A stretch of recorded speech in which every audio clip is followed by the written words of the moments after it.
आज हम लोग देखेंगे कि ओटीएम, एटीएम और आईटीएम प्राइस क्या होता है। बहुत सारे लोगों का क्वेश्चन होता है कि ओटीएम, एटीएम और आईटीएम होता क्या है। हम लोग देखते तो हैं प्राइस में निफ्टी के कि निफ्टी का जब जैसे मान लीजिए निफ्टी अभी जो क्लोज हुआ है आज का, वो क्या हुआ है 24,850 पे, यानी जहां पे वो रुका हुआ है, जहां पे कल खुलेगा, यानी प्राइस जहां पे ट्रेड हो रहा है, यानी करंट में मान लीजिए अभी 850 पे चल रहा है निफ्टी 24,850 पे और वहीं पे प्राइस ट्रेड हो रहा है, तो उसे हम बोलेंगे at the money.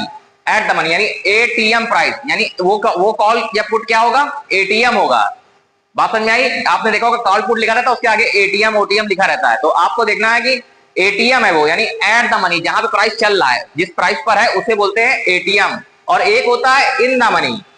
In the money क्या होता है, जिस प्राइस को प्राइस ने क्रॉस करके, जैसे मान लीजिए 800 क्रॉस करके वो 850 का होता है, तो उसके अंदर कौन सा प्राइस आया इन द मनी में 800 का, यानी उसके नीचे वाला प्राइस जो है इन द मनी आएगा, यानी आईटीएम प्राइस होगा इसको। और एक होता है उसके आउट ऑफ मनी, यानी जो अभी नहीं आया हुआ, जैसे मान लीजिए 950 का 24,950 क्या है, ओटीएम है, यानी आउट ऑफ मनी है।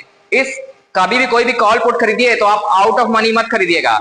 आउट ऑफ मनी खरीदेंगे तो मान लीजिए प्राइस आपके फेवर में मूव करेगा तो आपको ज्यादा प्रॉफिट नहीं होगा, लेकिन आपके खिलाफ अगर मूव हुआ तो आपको बहुत बड़ा लॉस हो जाएगा। एक चीज आप जान लीजिए, जो भी लोग ऑप्शन ट्रेडिंग, तो फिलहाल मैं मना करूंगा, स्टॉक ट्रेडिंग पहले आप सीखिए अगर सीरियस हो तो। लेकिन अगर आप ट्रेडिंग कर रहे हैं, अगर आप आउट ऑफ मनी ट्रेड करेंगे तो आप ऐसे ही खत्म हो जाएंगे।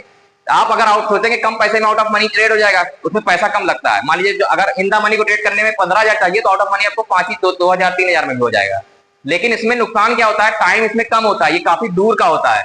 यानी मान लीजिए निफ्टी 800 पे चल रहा है तो आप 950 का लेके बैठे हो, मतलब 150 पॉइंट जब आएगा तब आपका प्राइस चलना चालू होगा।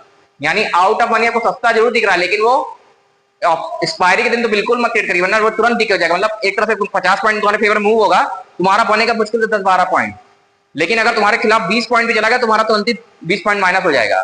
यानी आउट ऑफ मनी को ट्रेडिंग नहीं किया जाता है, हमेशा करना क्या चाहिए, आईटीएम करना चाहिए। इन द मनी में हमेशा ट्रेडिंग करना है, जब भी ट्रेडिंग करना है इन द मनी, जो प्राइस के ऊपर उसके नीचे, ताकि वहां पे आए।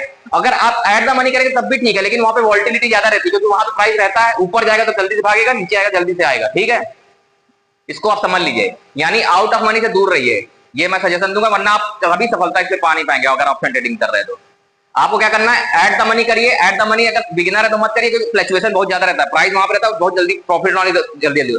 आप सबसे अच्छा बेस्ट होता है इन द मनी में ट्रेडिंग करिए, वहां पे फ्लक्चुएशन कम होगा, अच्छा प्रॉफिट भी बनता है। ठीक है, चलिए।